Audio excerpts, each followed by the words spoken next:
School of Broadcasting. All Noise Radio is an internet radio station that's fully produced by graduates of the Connecticut School of Broadcasting.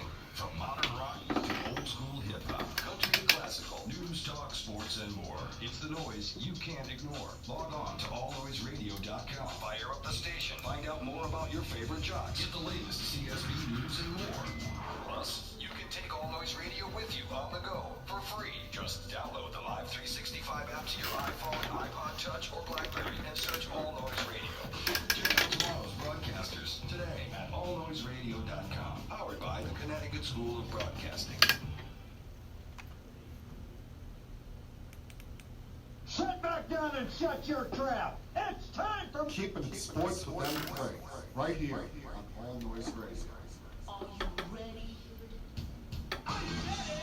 Well, I'll need some beer. You have to ask me nicely. Come on now, don't be bashful. Place for the best sports talk and news surrounding each year. I can prove it with my usual flawless logic. Hey man, this time I'm gonna do it my way. What's your name again? And now, here's your host, M3, Mike Rosansky. Coming to you from Cherry Hill, New Jersey. It's time for Keeping It Sports with M3, powered by the Connecticut School of Broadcasting. Good afternoon, everyone. Hope everything's going well for you here on this Monday, the 12th day of August.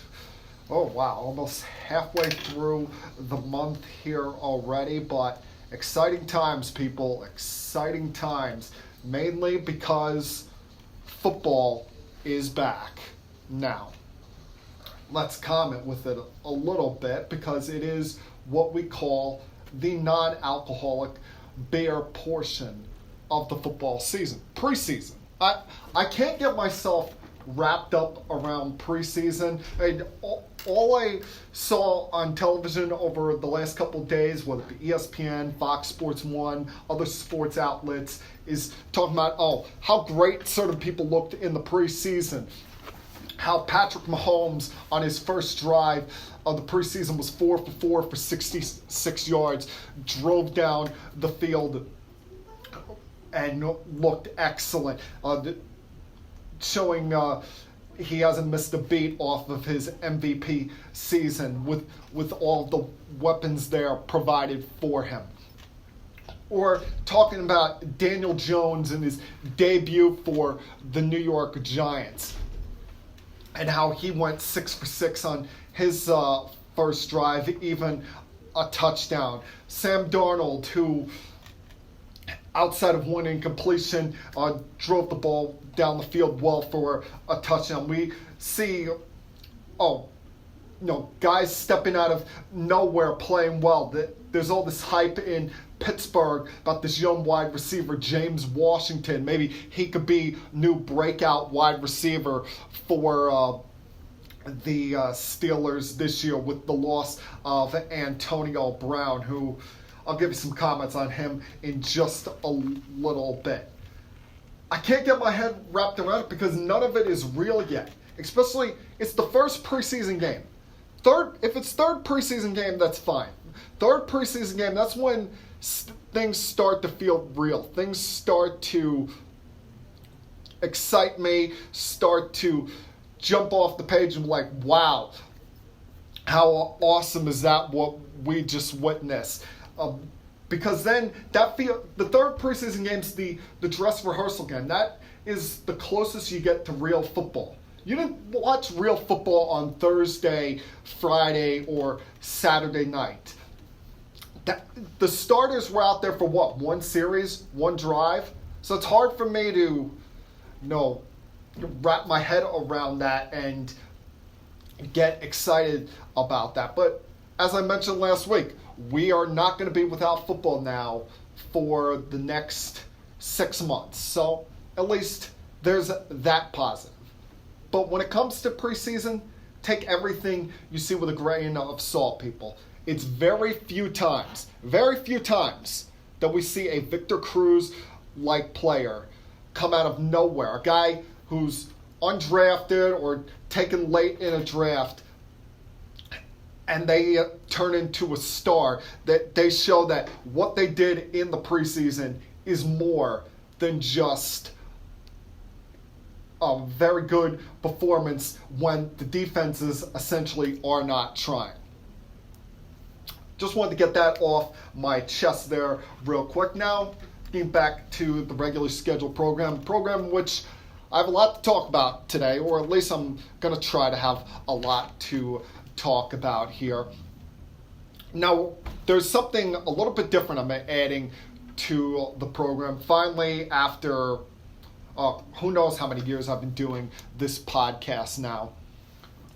Going to add to the mix here, going forward, the chance for, and I hope I don't live to regret this, the chance for people to call in and actually talk to me during the podcast. Yeah, I know.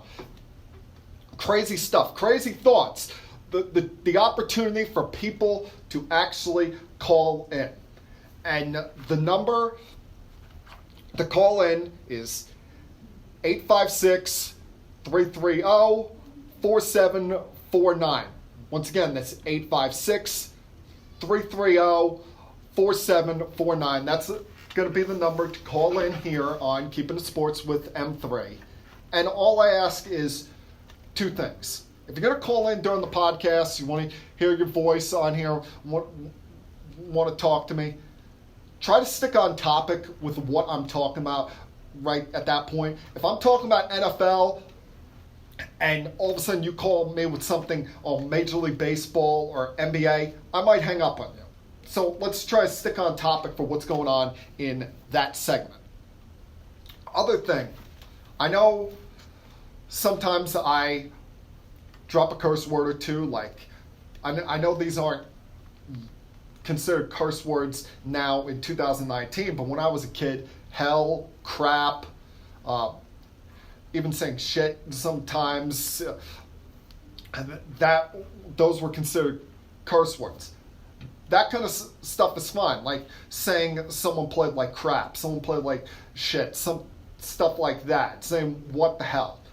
But let's try and stay away from F-bombs and stuff like that. And please, as always, no political opinions, none of that. No political, religious opinions. Go somewhere else if you want to do that. So, as I said, the number to call in if you feel antsy, ever want to talk to me during the podcast, 856-330-4749. I'm sure I'll be posting that more as the weeks go on. And the biggest concern I have is the whole bunch of friends of mine in the years that I've been doing this podcast have always been saying, oh, M3, how can I talk to you? Can I ever call in and be on the podcast? And I'm worried that they would feel open range to just A, with the cursing, and B, try and turn it into the them show. And then I got to hang up on them. And then the next day I got to hear from them, be like, why'd you hang up? And I'm like, it's too much of you and not enough me. So that's always been the concern. But now that I've been showed how to work the phone lines here, that will be something that we add as the weeks go on here. But as I mentioned before, I got a lot I want to talk about today. Baseball wise, especially, we had a couple good series, especially when it comes to the playoff races over the weekend, whether it be with the Mets and the Nationals, the Mets continuing their hot streak and now winning 16 of their last 18 games. I believe that pushes them to 21-7 since the All-Star break. Give a little more in depth on that. Also, the big series in the American League over the weekend, and no, I'm not talking about Yankees, Blue Jays, or Astros, Orioles. The race in the Central is starting to heat up there a bit, so give you some thoughts on that, as well as, you know, some things in the NFL, whether it be Antonio Brown's stupidity, Aaron Rodgers acting like a diva again, doing Aaron Rodgers-like things, and Dak Prescott. Come on, man. And plenty of other things, hopefully, to mix in along the way here. So, going to take a quick break here. Provided the menu for you throughout the podcast here. Now it's up for you to decide if you want to chime in. Remember, 856-330-4749 is the number to get involved. I hope you're all enjoying your Monday afternoon. So at this time, please put your feet up, relax, and continue keeping it sports with M3.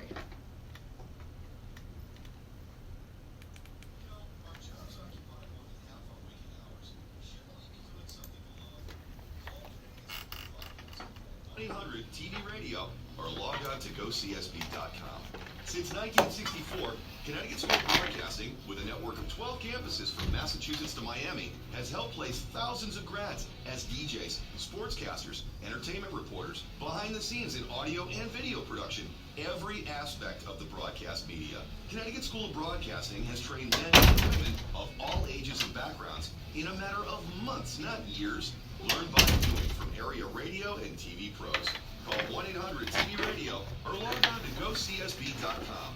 Remember, it's never too late to love what you do. Day and evening classes begin soon. Get trained. Get connected now.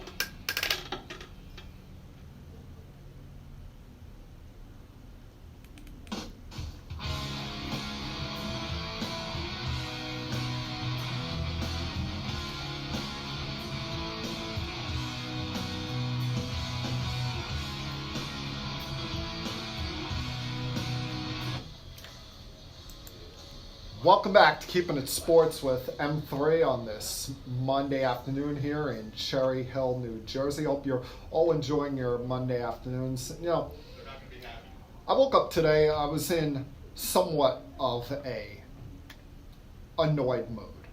And it's not annoyed over the fact that I was sweating in my car on the hour-long car ride here. No, it wasn't the fact that I was cut off by an 18-wheeler on 295, almost getting into an accident. Because here's what I don't understand.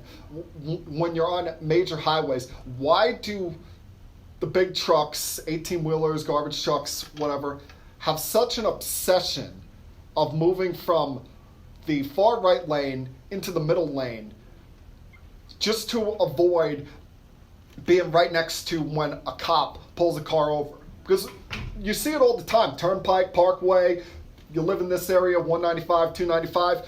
Usually when a cop pulls a car over, they're far enough off the road, at least 3 feet off the road, so that you're not going to hit someone if they get out of their vehicle. So I never understand that, why the 18-wheelers have such a problem with just sticking in the right lane and passing by them. But no, that's not what annoyed me. All right, what first thing that annoyed me is, I mentioned the Jets earlier. They played the annual Jets-Giants preseason game on Thursday night. And obviously that was done because these two teams play on November 11th. And normally the Jet-Giant preseason game is the third preseason game, and that's when, as I said, dress rehearsal, that's when you're going to start seeing teams put more of their defensive packages that they plan on doing throughout the regular season. But with these two teams playing in the second week of November, the NFL didn't want to give either one of them really an advantage. So they just all right, let's get it out of the way, first preseason game.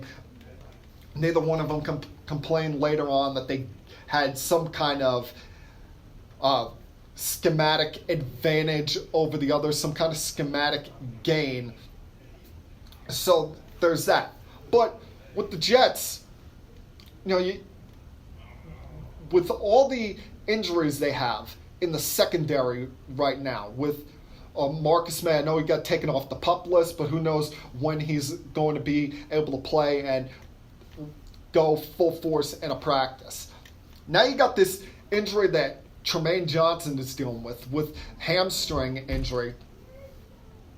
And with the lack of depth that they had on the roster at the corner position, how the hell did they not bring back Morris Claiborne, who was on the Jets the last 2 years? They were able to get by signing him on 1-year contracts for $7-8 million per year. Didn't cost them a lot. And listen, I'm not going to sit here and try and talk Morris Claiborne up as being Darrelle Revis or Richard Sherman or anyone along those lines. And yes, at times he was a pass interference penalty waiting to happen.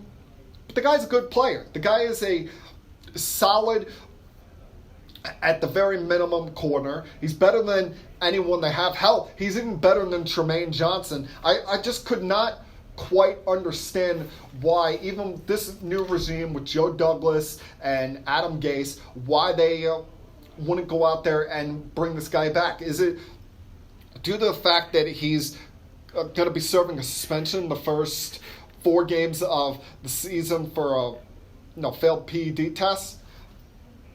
Who knows? But no, I just that quite frankly ticked me off at total ends why they couldn't throw the extra cash out there and bring Claiborne back. But hell, he was better than Johnson last year. Johnson was making like 3 times the amount Claiborne making. Hell, I gave more of an effort last year than Tremaine Johnson, and I'm sitting up there in section 323 at MetLife Stadium with the rest of my crew after our tailgates, watching these games, getting annoyed that, we got Johnson out there making $20 million and he's giving a half-ass effort. I mean, please. The other thing that, quite frankly, annoyed me is the nerve of 2 players in the NFL right now. One, Dak Prescott. Dak Prescott, there comes out a report this morning that he turned down an offer from the Dallas Cowboys in which he would be making $30 million annually. And I'm just thinking to myself, who the hell does Dak Prescott think he is? Turning down the chance to make $30 million a year. Now, the full details of the contract offer weren't provided. Was it the fact that he wasn't getting the years he wanted? He wasn't getting the guaranteed money? Like, what was that $30 million real money, or was it fake? Were they putting out there, a half-assed 4 or 5 year contract where it was $30 million annually, but only about 30% of the total contract was guaranteed? Was that his gripe? Because if not, how the hell do you turn down $30 million annually? I mean, look at it. There are only 6 quarterbacks in this league that are making $30 million per year. All right? Aaron Rodgers is making that. You got Drew Brees making that. Matt Ryan, Carson Wentz, Ben Roethlisberger's making that, and as well as Russell Wilson.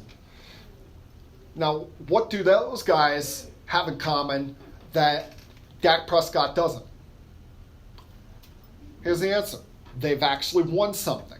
In the case of Rodgers, multiple-time MVP, and he's got a Super Bowl championship on his resume. Roethlisberger, 3 Super Bowl appearances. Matt Ryan, he blew one of the biggest Super Bowl leads of all time, the biggest Super Bowl lead of all time, but he was the MVP of that season. Russell Wilson, multiple Super Bowl appearances and a championship on his resume. Drew Brees, championship on his resume. All right? Carson Wentz, he's got a ring, but he was injured that year when they went to the championship. Even though he, in all likelihood, stays healthy, is probably the league MVP. And in most of us' minds, Carson Wentz is a level above Dak Prescott. He's in that second tier of quarterbacks. Well, Dak Prescott is, in all likelihood, in that third tier. See, what really bothers me is how out of whack the market has gotten for the quarterbacks. And you have certain talking heads on television, such as Max Kellerman on ESPN, or some of the other guys at the mothership saying, they're just setting the market. They're the next one up when it comes to quarterbacks getting paid. I'm like, wait a minute. Shouldn't that kind of market be for the elite of the elite, getting paid, $25+ million per year? And I'm sorry, Dak Prescott is not amongst those quarterbacks. Just because you have Jimmy Garoppolo making $27 million a year, Matt Stafford making $27.5. You have Kirk Cousins making $28 million per year on a 3-year, $84 million contract, in which all of that is guaranteed. All right, three wrongs in this situation do not make a right. That's the kind of range that Dak Prescott is as far as a quarterback is concerned. And just because those guys are making that doesn't mean he should be making that. Because you look at it, Stafford, one playoff appearance, he's won nothing. Kirk Cousins, has he been in the playoffs? Seriously, other than coming in relief of RG3? And then Jimmy Garoppolo, who hasn't even played the full length of an NFL schedule yet because of all the time he has missed due to injury. And all of these guys do not need to be making $25 to over $30 million per year. That is for the cream of the crop, the elite of the elite. And while, a couple of those names that I mentioned up there, whether it be, you want to argue Matt Ryan and Carson Wentz, probably don't belong in that category of quarterbacks, fine. But they should still be making $25+ million a year because they're a peg ahead of Dak. Hell, I watch Dak, a reasonable amount of Cowboy games because seemingly every Sunday during the regular season, the Cowboys are the 4:30 game in my area on Fox if one of the local teams is not playing. So I get to see the Cowboys enough. Dak Prescott has been bailed out time and time again by Zeke Elliott. All right, he didn't make Zeke. Zeke made him. There's a reason why Zeke was a first-round talent and Dak Prescott was a fourth-round talent. There's a reason why that team started off 3-5 last year and then went on their run after they got Amari Cooper, who was a game changer for Dak Prescott. All right? There's a reason why they gave up a first-round draft pick, because they knew they had to put the talent around Dak. Not that, he was going to create the talent around him. So this idea that, he's got to be paid like the top-level quarterbacks, and that, the market, they just keeps going for whoever the next guy up is. No, you got to earn that. You got to be a good regular season quarterback and then step up your game when it comes to playoff time, when it comes to postseason time. And yeah, Dak led a 2-touchdown deficit against the Packers a couple years ago in the postseason. But what happened after that? They lost. All right? What happened last year in LA against the Rams? They lost. All right? So Dak, that's all he's pretty much got on his resume. And to me, what I've seen from him so far does not scream out a guy that should be paid in the upper echelon of quarterbacks. And for the nerve of this guy, the nerve of him, as I said, we don't know what the guarantee money that was offered was. But for him to actually have the gall to say that, I'm going to turn down $30 million annually, who the hell do you think you are? And speaking of who the hell you think you are, probably the most ridiculous story in sports right now, or at least in the NFL, is this story about Antonio Brown. Antonio Brown is currently on a hiatus from the Oakland Raiders. And it's not because of contract demands. Remember, they gave him a pay raise and extra guaranteed money this past offseason when they didn't have to. He still had years on his contract, but they renegotiated to add guaranteed money to the deal. And they gave him, I think, one more year on the deal. So it doesn't have to do with pay. It also does not have to do with, I'm sure you've seen the disgusting photos of what's happened to the bottom of his feet after the cyroplasm therapy, I believe it's called, that he had during off-season workouts. No, it doesn't have to do with that. It has to do with the fact that he's complaining about the new helmet that the league has issued out. He's holding out. He's staying away from the Raiders and even threatening to quit football if he does not get to use the old model helmet that he's played with for the entirety of his career. And there's a couple things here that come to mind on this. Number one, that it's not like this was just thrown on these players 5 minutes ago. They've known about this for a couple of years now. They've known that this was coming. So if them and the Players Association had any dispute to this helmet that the league has tested out and feels is a safer model, they could have already had their gripe with this a while back. But the bigger issue here, the bigger problem that I have is Antonio Brown continuing to just be a diva, continuing to just be a big baby. Remember, he always got away with whatever he wanted when he was in Pittsburgh. He was never told no. He was never told, oh, you can't do this. He was never told that by Mike Tomlin to knock it off. Other than the one time during a post-game locker room speech, he went live on social media and was recording Mike Tomlin's speech to show the world unbeknownstly to Tomlin. Other than that, he was allowed to get away with whatever he wanted because, hey, he's a star player. He performs when on the field. So stars are allowed to get away with things that, maybe the backup offensive lineman or the guy that just plays special teams will not be tolerated in allowing to do. He when he was leaving Pittsburgh, made it seem like it was Ben Roethlisberger's fault or Mike Tomlin's fault, the chaos or issues that went on in that locker room.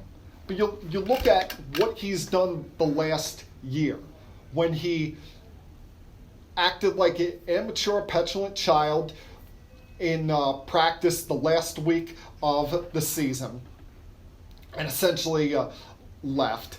He calls in, him and his agent call in on game day saying he's ready to play, and the team tells him, no, you're going to be deactivated for this week. Shows up for the game, leaves before the game is over, forces his way out of Pittsburgh, a place where most players, when they go there, want to stay forever. And now he goes to Oakland. He gets them to renegotiate his contract, and now he's going to complain about the helmet and threaten to retire. If I'm the Oakland Raiders, if I'm John Gruden and company, I'm looking in the mirror, I'm like, what the hell did I sign up for? I mean, people in this area, they bring up the shenanigans of Odell Beckham. I've brought up the shenanigans of Odell Beckham, talking about, how he was immature in how he reacted with the whole Josh Norman situation, the fight that they essentially had on the field, the tirades he's had on the sideline with kicking the kicking net, or being upset when he doesn't get the ball, even when a teammate of his just had a big play. I go back to all the time, the Thursday night game last year, in which he's throwing a hissy fit on the sideline after Saquon Barkley has a 55-yard touchdown run.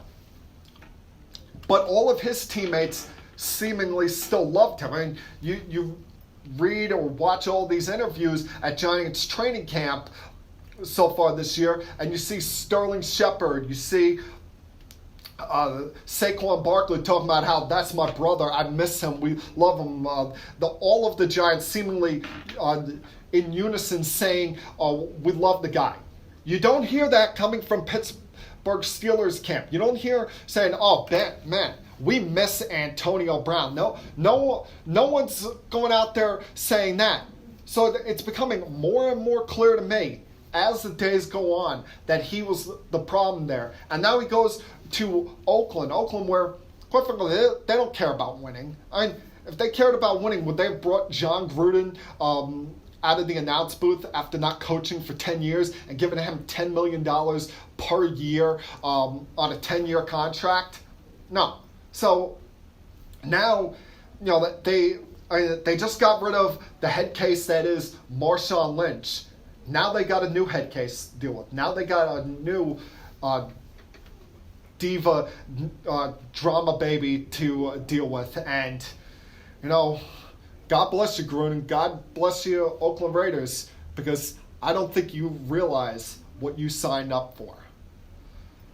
All right, going to take another break here, come back on the other side. You'll get to some baseball here, as well as a ruling that was made last week that still, to me, does not make a lot of sense. Continue keeping it sports with M3.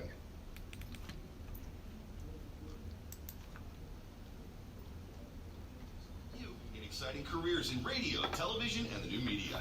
At Connecticut School of Broadcasting, our hands-on approach is different. It's designed to have you spend less time in the classroom and more time in the studios. From the first day, you'll work with state-of-the-art equipment. Learn by doing from our team of industry professionals who come from their studios to ours. The best part about it, you'll learn it all in a matter of months, not years. Connecticut School of Broadcasting has a network of 12 campuses from Massachusetts to Miami. Remember, it's never too late to love what you do. So do what I did. Call 1-800-TV-RADIO. Step into the fast-paced world of the broadcast media. Day and evening classes begin soon. Connecticut School of Broadcasting. Get trained and get connected now. Call 1-800-TV-RADIO or log on to gocsb.com.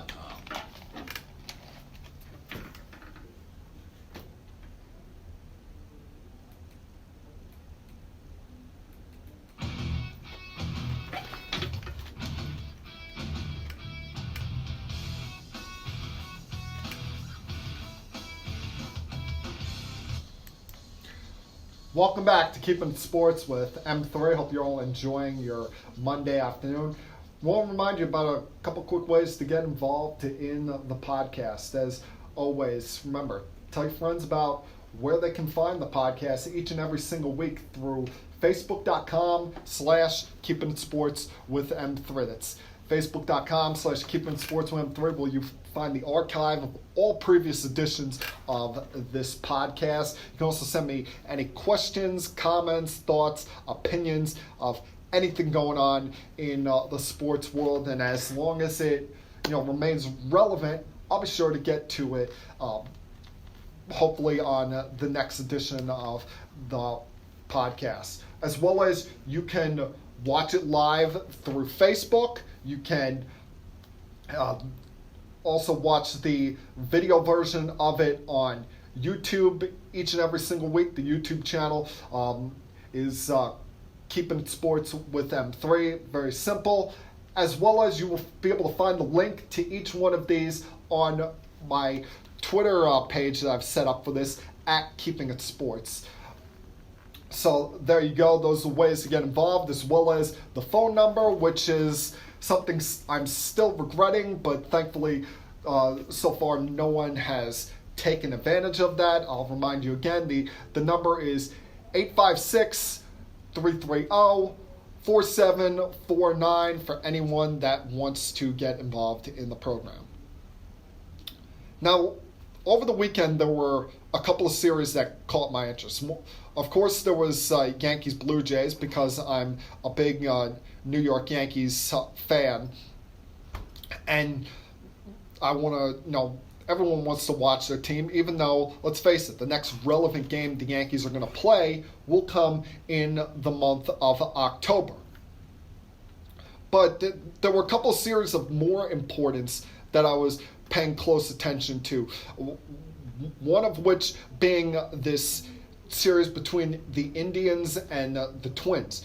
The Indians, you realize that about 2 months ago, the Indians were 10 games back of the Twins in the American League Central. A lot of that due to slow starts by Francisco Lindor.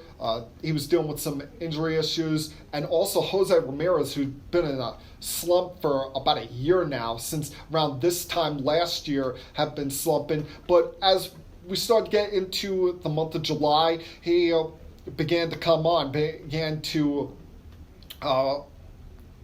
show why he is a guy that has at times been considered a MVP caliber player. Also dealing with issues in the starting rotation with broken forearm by Corey Kluber, an unfortunate medical situation with Carlos Carrasco, him battling leukemia, and I send all the best wishes his way. And a back injury to Mike Clevenger. So their rotation was ravaged. And, no one's going to shed a tear for the Indians because there have been teams that have dealt with worse injury issues this year. But when you're a team that doesn't have quite the resources as, say, the Yankees, Dodgers, and Red Sox, it can still be a bit problematic to deal with. But now they've started to get healthy. You've seen them have some young starters come out of the system and step up for them, whether it be Zach Plesac, whether it be Shane Bieber, who's seemingly been their ace these last couple of months, even an all-star pitcher for them, and some guys step up in their bullpen. Combine that with the fact that while the Twins haven't played badly, they've come down to earth a little bit, especially when you consider they were hitting home runs at a record pace here and getting performances out of some no-names in both their starting rotation and their bullpen, a team that is, quite frankly, lacking a true ace here due to the fact that, you look at the rotation, whether it be the likes of Zach Gibson, you look at the Barrios, guys who have potential but haven't been put in that spot yet to show what they can do when the lights are shining their brightest.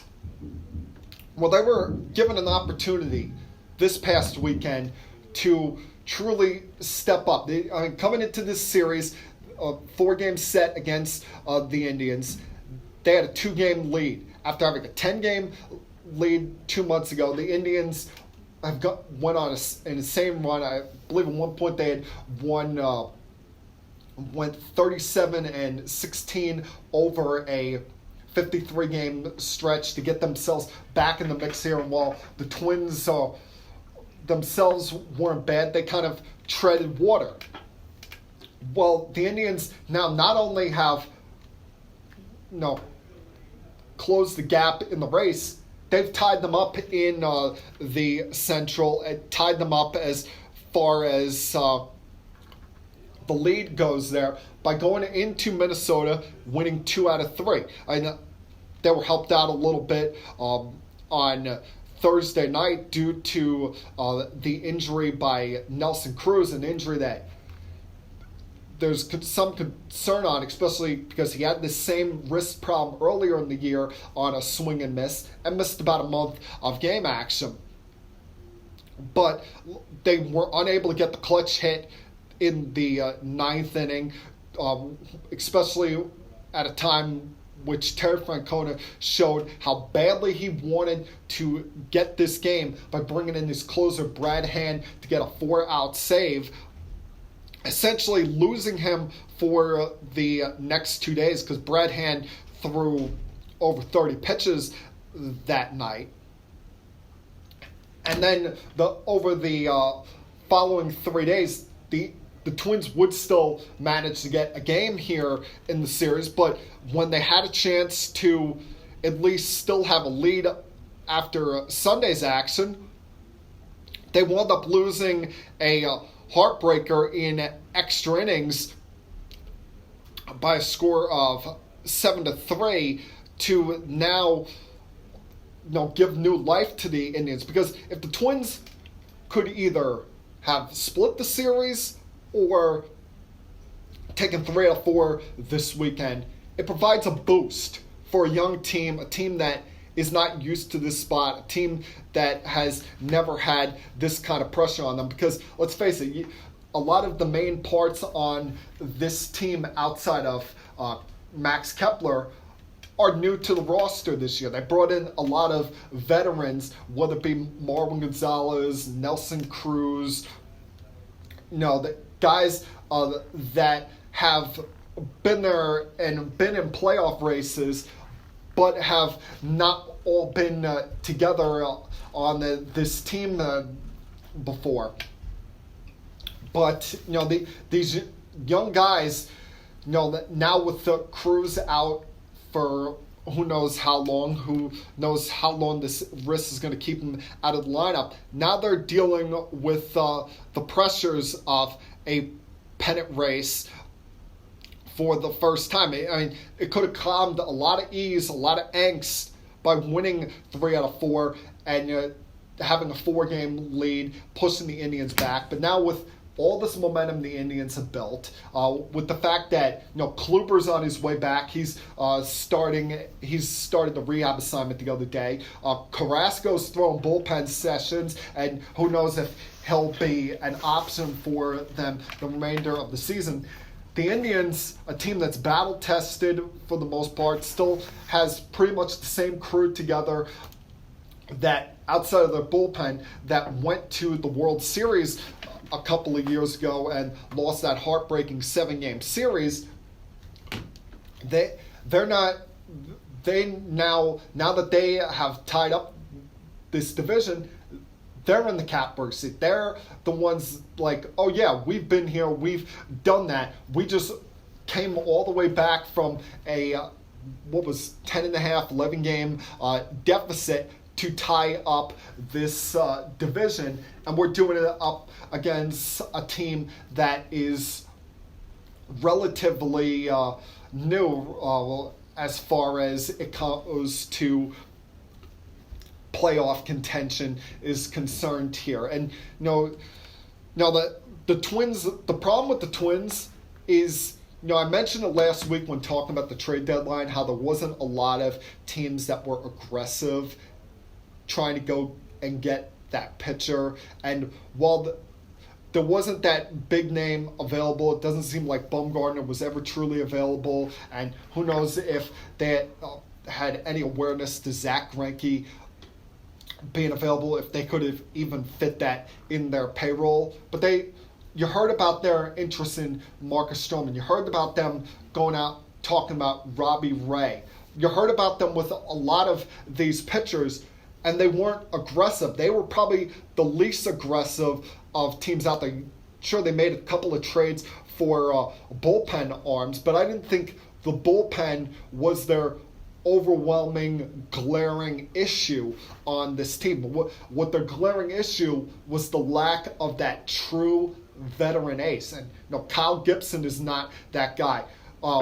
Berrios is not that guy. Jake Odorizzi is not that guy. They don't have that calming influence in that rotation like like say they have in their starting lineup with some of the vets I mentioned before. So it's just, the Twins, I'd be concerned right now if I'm a Twins fan. After having a double-digit lead like that, and you're expecting the Indians to make a run at some point. But to be able to run them down as quickly as they did, not good when feeling right now in the Twin Cities. If you're a Twins fan, you are very much concerned, especially with the role that the Indians have been on. The fact that they were able to run you down this quickly. The other series, of course, I was keeping an eye on over the weekend was Mets-Nationals. And the Mets, obviously the hottest team coming out of the All-Star break. Going into this weekend series, they'd won 19 out of 25 games. More recently, won 13 of their previous 14. The concern I had for the Mets, actually two concerns I had going into that series. A, the competition was going to start becoming a lot harder. It wasn't just going to be them going up against the Pittsburgh Pirates, Chicago White Sox, and Miami Marlins as the schedule went along. No, they were going to have to start facing the teams that are ahead of them in the wild card race. They were going to have to start facing the likes of the Washington Nationals. They were going to have to start facing the likes of the Atlanta Braves, who they started a 3-game series with. Yeah, they had a 3-game respite coming up this weekend against the Kansas City Royals. Before they play the Indians, they host the Braves. They got the Cubs. They go play Philly, go play Washington. A lot of home games coming up before the schedule gets difficult in September with games against the Dodgers, the Diamondbacks, who are still somehow in the midst of the race. So a lot of tough games coming up, and we're going to be seeing how they we're going to do against stiffer competition. Plus, the other thing I didn't like is that there was what I was referred to as the dreaded off day. And when I say the dreaded off day, I mean, a team is on a roll. A team is on fire. With all the games that they had won in a row, then to have a day off there could potentially screw up the momentum. I mean, I think back to 2 years ago, in the playoffs, the Yankees had run past the Astros in the 3 games at Yankee Stadium. The Astros, they'll never admit it, but they were shell-shocked and spooked by those 3 games, especially blowing Game 4 in the fashion that they did. Keuchel not having it in Game 5. But what helped them was the day off. On the flight home, there was a speech by both Carlos Beltran and Brian McCann to kind of calm the team down, kind of ease them, to guys who have been always seem to be in the midst of postseason races. And having Verlander on the mound for them in Game 6 was what got them back in control of the series, got them back in some ease here. So I was worried about the Mets having that day off there.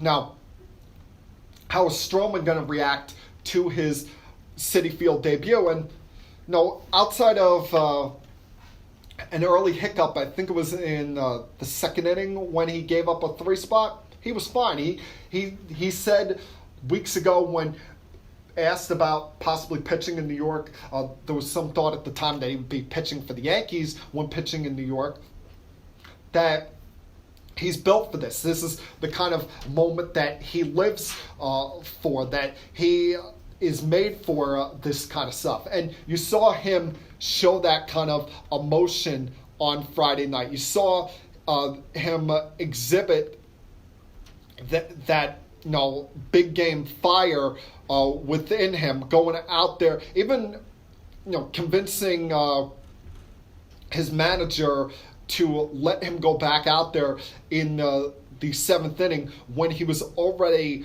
over, I think it was 107 pitches at the time.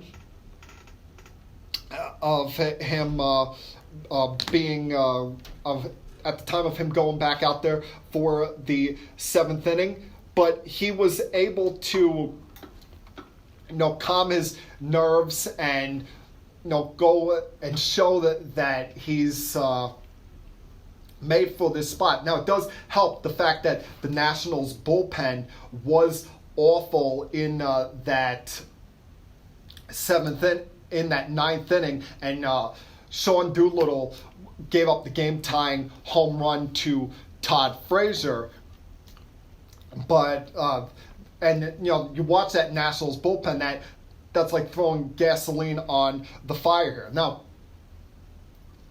talk about throwing gasoline on the fire here. I'm going to get back to the Mets-Nationals series in a second. I've got a caller on the line here.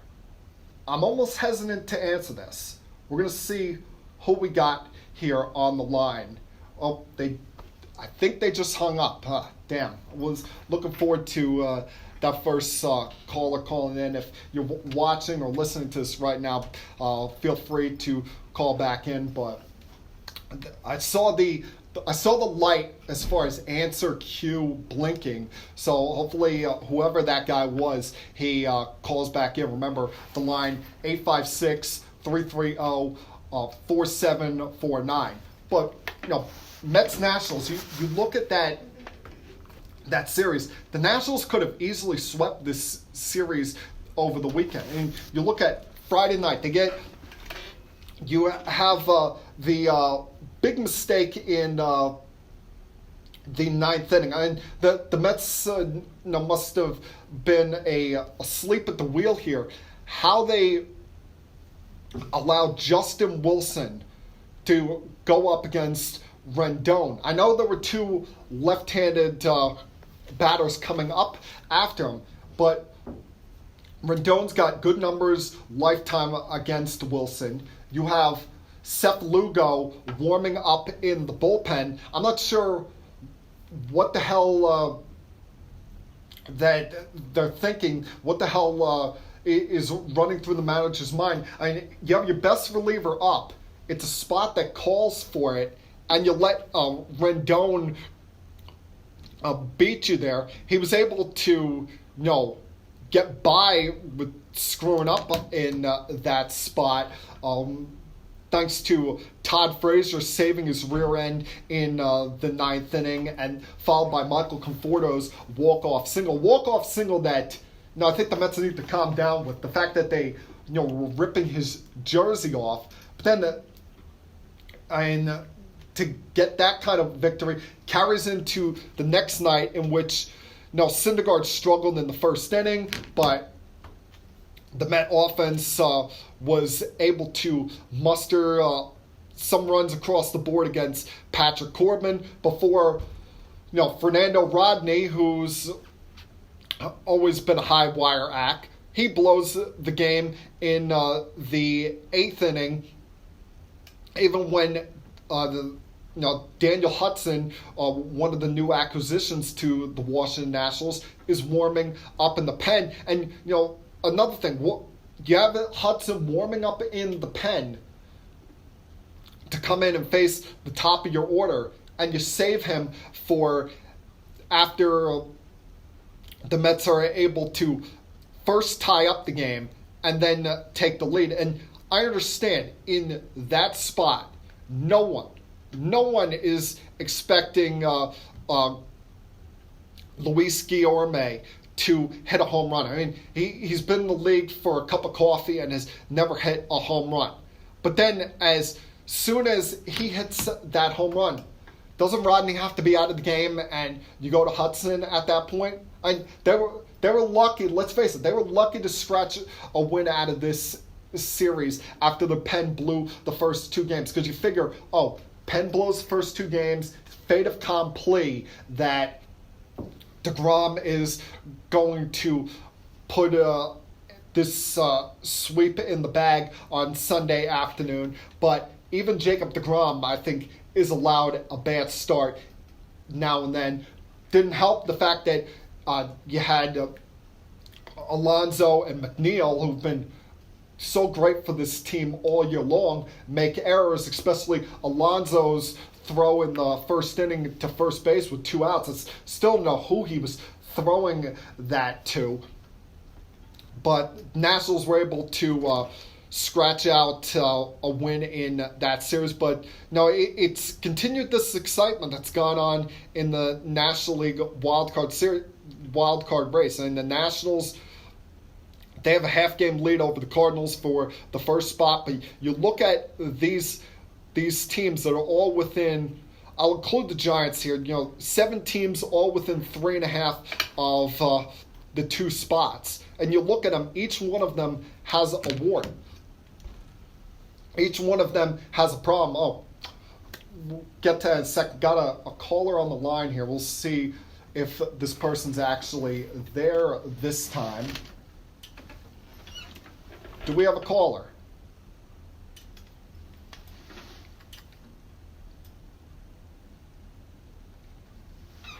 Hello? Someone there? No. Caller, someone hung up. And as I said, tried to get that guy on the air, whoever he was, but they turned out not to be there. Hopefully I'll be able to get this phone line thing worked out by next week, because quite frankly, it's screwing up my attention to the podcast. But as I was saying with the National League wild card race here, you look at what's going on in this race. You look at all these teams. The Giants, they slipped a little bit since the trade deadline, having people wondering, should they have really been sellers? You have the Diamondbacks, who declared themselves sellers but have since got within 3 games of the playoff race. They're at least at the 500 mark. The Phillies, that I look at them and I don't know if I could take them seriously because of the injury to Jake Arrieta, the fact that he's only good for 4 innings and 75 pitches these days, the fact that he's pitching through pain with a bone spur in his elbow. And I look at the Brewers, their bullpen hasn't been as good this year. The Mets, the Mets, they have the strongest rotation 1 through 5 of any of these teams that are still alive in the playoff race. So, it's going to be fun to watch going down the stretch. But, with the Mets, as I said, they started the stretch here where they're playing 24 of 27 games against teams that are either in a playoff spot or around the playoffs. A lot of games with the Braves, Phillies, and Nationals coming up as well. So this 7-game stretch that runs through, I think, the second week of September, this is going to decide their season here, folks. Because if they can get out of it alive, look at the last 2 weeks of their schedule. It's probably the easiest of any of these teams remaining. And who knows? They get in the postseason, they can make some noise with that rotation. Issue I have, though, outside of that bullpen, outside of Seth Lugo, who can you trust? I mean, Diaz gave up another 2 runs in the 9th inning yesterday. He's been a mess. He's throwing the ball right down the middle of the plate. And, Familia's been awful. Gazelman's been hit or miss. Justin Wilson blew up on Friday night and was bailed out by the fact that the Nationals' bullpen is even worse. So we'll see what happens with the Mets going forward. But, hey, it's been a fun run for their fans. Their fans are actually showing up at the ballpark for these games, and we'll see if it can continue as the competition starts to get steeper and as things start to tighten up in the National League wildcard race. All right, I'm going to quit rambling on here because I feel like I've been talking too much. I feel like I need to take somewhat of a water break here. Going to take a quick break. Come back, we'll close things out. Continue keeping it sports with M3.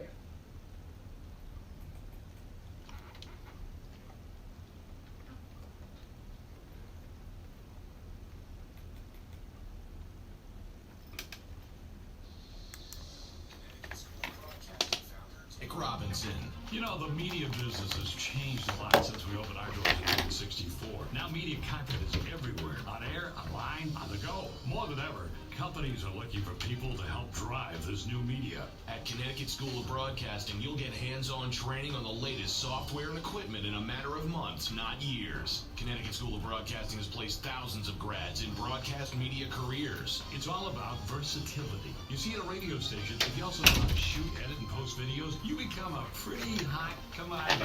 That's the training you get at Connecticut School of Broadcasting. Connecticut School of Broadcasting with locations up and down the East Coast, from Massachusetts to Miami. Call 1-800-TV-RADIO or log on to GoCSB.com. Connecticut School of Broadcasting, the nation's oldest and largest group of broadcast media schools. Redefining training in radio, TV, and new media. Get trained. Get connected.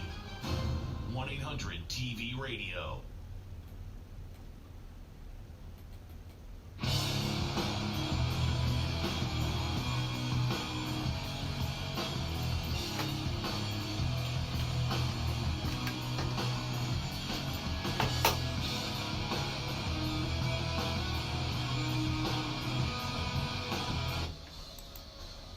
Welcome back to Keeping It Sports with M3. Hope you're all enjoying your Monday afternoon. A couple more minutes here before I check out for the day. And I mentioned some things that annoyed me earlier in the program. You know, with the Antonio Brown nonsense, the nerve of Dak Prescott to actually turn down a contract of $30 million per year. Hell, annoyed me the fact that I saw the light blinking for phone calls a couple minutes ago and wasn't able to get that caller through. Hopefully, if you're watching or listening, you call back and maybe we'll get your thoughts in before I check out for the day. But one thing that annoyed me is this stupid ruling that came down from the NCAA the other day. And let's face it, the NCAA does a lot of stupid things. Calling the first four an official round in the NCAA tournament. Or remember when they had the BCS system? That was dumb. It's good that they finally got a real playoff system in the mix there when it comes to college football. But, and in case you're watching this and not paying attention, the Yankees just won the first end of their day-night doubleheader. Give you some thoughts on that in just a minute. But how about this rule that they came out with the other day when it came to the certification process for agents representing players who are deciding whether to stay in school or explore their potential of making it in the NBA draft? Because they've had this rule instituted for a couple of years where, a player can go through the process, but at a certain point in the process, if they don't like where they're graded out, where they can potentially go in the draft, they can go back to school, which is a great thing. Never going to knock someone for not going back to school, as well as same time I'll never knock a player for leaving school early, because who knows the financial situation they're coming from. If they have the means to make money off of their athletic abilities, go do it, go prove it. As we've seen at times, college degree is not the end all be all in when it comes to things. And that's where the NCAA comes in, because they had to put some things in place when it came to legislating who can represent these players, who can be in the who can represent a player, certain requirements that they have to be, certain amount of time they've had to be a certified agent. But one of the worst things in this rule that they put in here was the fact that a agent had to have a bachelor's degree to his name, had to be a full 4-year college graduate to be a representative. And right when that came out, you think about, who are the big players as far as player agents are concerned in NBA circles, and the number one name that came to most people's mind is Rich Paul, the head of Clutch Sports, who represents many athletes in the NBA, the biggest of them all, LeBron James, also Anthony Davis, Draymond Green, who just got a $100 million contract extension for last week. A lot of guys a lot of players in the league, and a majority of them have run to Rich Paul and Clutch Sports to be their representation. And you saw LeBron James come out, refer to it as the Rich Paul rule. You saw Chris Paul come out, call it absurd, this ruling against him, especially the fact that, of course he's going to say it because he's the head of the Players Association. A lot of the players in his Players Association are represented by this guy, and his Rich Paul is one of the best friends of LeBron James, and Chris Paul is the godfather of one of LeBron James's kids. So of course he's going to come out and stand up for his boy. Well, the NCAA, realizing how ridiculous that rule is, has come out today and made amends to that, has caved in that aspect of the ruling, saying that agents no longer need the bachelor's degree. And it was a stupid rule to begin with, because it's not like Rich Paul is just some guy that's being done a favor by the name value of LeBron James. Yeah, he represents his childhood buddy. But this guy, the fact that so many players in the league are represented by him, I think he knows, I think he realizes what's going on. I think he knows how to be a successful agent. The fact that he's got a majority of the league under his watch, under his guidance. So it's embarrassing. On one end, you can compliment the NCAA, but at the same time, why should you compliment someone who had to be embarrassed in order to follow through on this, in order to realize the wrong in their ways? So it's a dumb rule that they created. It should have never been on the table. It's just one of those things that, as a fan, that it annoys you that A, they ever thought this was a smart idea, and B, that it was something that ever needed to be talked about. Because I'm not fully aware of who all these agents are across the league. I'm sure there are some agents in the NBA that represent players in the NFL or represent players in Major League Baseball. It's possibly just bound to happen across these sports. There's some agencies that don't just represent one solo sport, but just the absurdity of this rule and the fact that they had to be publicly shamed, publicly embarrassed by so many outlets in order to make this kind of change. And there are some that wanted to scream that, this is in some form racist, and I could understand their idea on why it's racist, mainly because of the fact that here you have an African American who's a successful player's agent, but he doesn't have a college degree. But it goes beyond that, because we've seen so many successful business people in life not have college degrees, and they are some of the richest people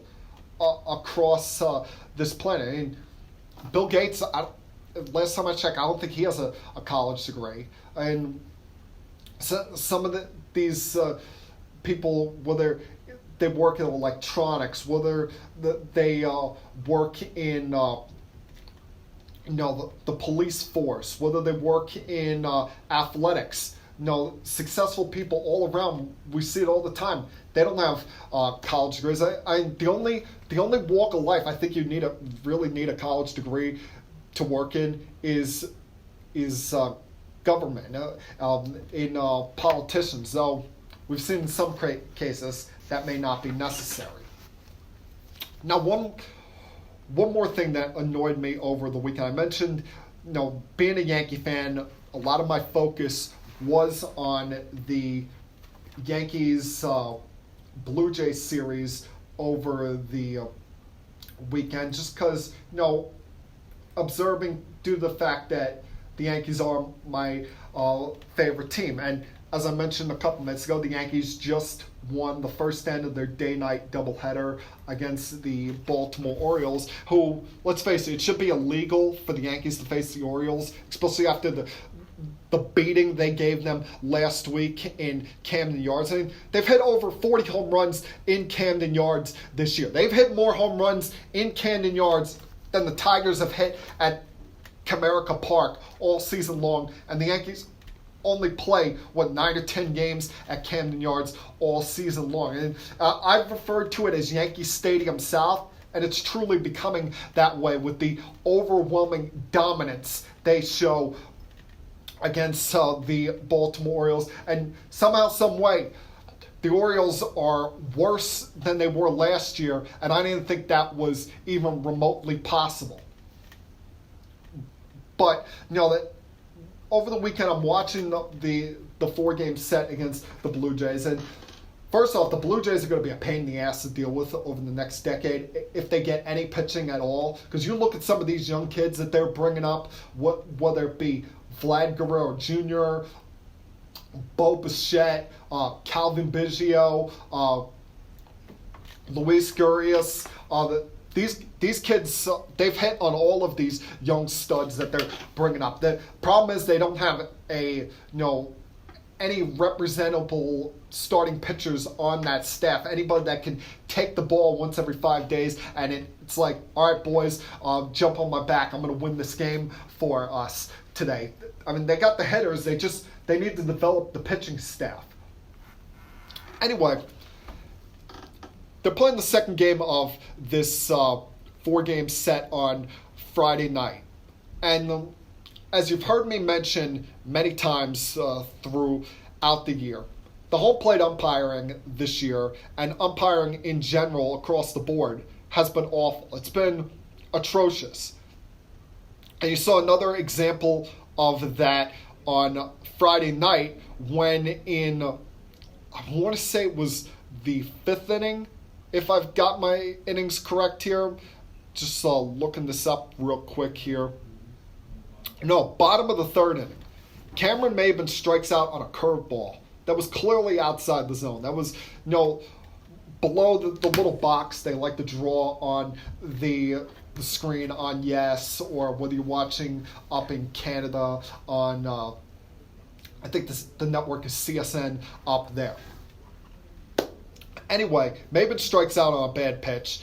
You have him barking at the umpire from the dugout. You have Aaron Boone and Josh Bard, the bench coach, barking at them. You even have Brett Gardner doing that thing he was doing a couple weeks ago when Boone came out and had the infamous Savages rant, saying that, oh, my guys are bleeping Savages and you got to tighten things up. You got to do better. Well, the umpire during the next at bat with Mike Talkman is still hearing jarring from the Yankees dugout and throws somebody out. So you're thinking, oh, did he throw Maben out? Did he throw Aaron Boone out? Did he throw Josh Bard out? Who did he throw out? Come to find out, he threw out Brett Gardner, saying that, oh, Gardner was yelling something at him, when it's clear as day, if you watch on all the replays, Gardner was just sitting there. Gardner didn't say anything during the Talkman at bat. Boone was saying something, Maben was saying something, but Maben's sitting on the bench and being blocked by the view of the umpire by Aaron Boone standing there. And Brett Gardner, who's just sitting there waiting for his turn at bat, he's looking dumbfounded like, wait a minute, hold on. I'm getting thrown out of this game for what? And he goes out there and the umpire says, I heard what you said. And Brett Gardner said, I didn't say anything. He's going ballistic at this point, having to be held back by Boone, kept back by Bard, by Talkman. It was just an insane spot here. And here's my point here. Here's my issue. All right? We hold these managers to a high level of accountability. We hold coaches, we hold players to high level of accountability. If they go out there, they have these arguments with umpires, make any contact with the umpires, throw equipment, do anything like that, they receive suspensions, unpaid suspensions, and they're held accountable. How come we don't hold the umpires accountable? How come when they screw up, they're not held accountable? Whether it be, when they make a bad call at first, second, or third base, and we have to go to replay to fix their mistake, or when they have a bad strike zone, or they throw someone out when they shouldn't have been thrown out of the game, or when the umpire, we've seen at times home plate umpires, be the aggressor with the player, and the player, they're jawing, but they haven't said the magic word, and the umpires, whether it be the likes of a Joe West, who always has to throw his big nose in the midst of things, or Angel Hernandez, by far the worst umpire in the league, somehow he still has a job.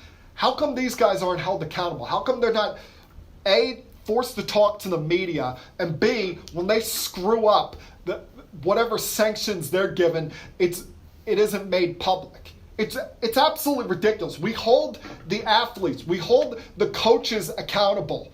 Why can't we hold referees, umpires in all of these sports accountable? We've seen it, and it's not just in baseball. We see it when NFL officials screw up.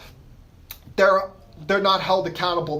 There's just one field reporter they have to talk to after the game. We still remember from the NFC championship game that screw up, and that official only talked to one reporter of his choosing after the game. It wasn't made aware for all of the media to talk to. Or we saw it in the years past with Joey Crawford when he had his rivalry with Tim Duncan, and Crawford finally got sanctioned for his crap, but it wasn't made aware to the public what he did. All right, we have to hold the umpires and referees in sports to the same accountability as the players, as the coaches. All right, they want to act, even though they're not part of the action, even though they're not part of the show, they try to act like they're part of the show. So if they want to be part of the show, they have to be held to the same accountability as everybody else. They have to be made available for the media to answer for their mistakes. And when they make those mistakes, when they get sanctioned by either the league or by their union, it needs to be aware to the public. They need to be publicly shamed just like everyone else does when they're making a big mistake. And quite frankly, it's unfair that we know when a player gets suspended, we know when a manager gets suspended, but we don't know their sanctions against them. All right? Let's be fair here. We want to be clear and transparent about things. Let us know when they screw up and what their punishment is going to be. And that, my friends, was Keeping It Sports with M3 for Monday, August 12th, 2019. Hope you all enjoy the rest of your night, the rest of your week. Hopefully we have the phone line situation fixed by next week. And I'll talk to you guys again, same time next Monday. Peace.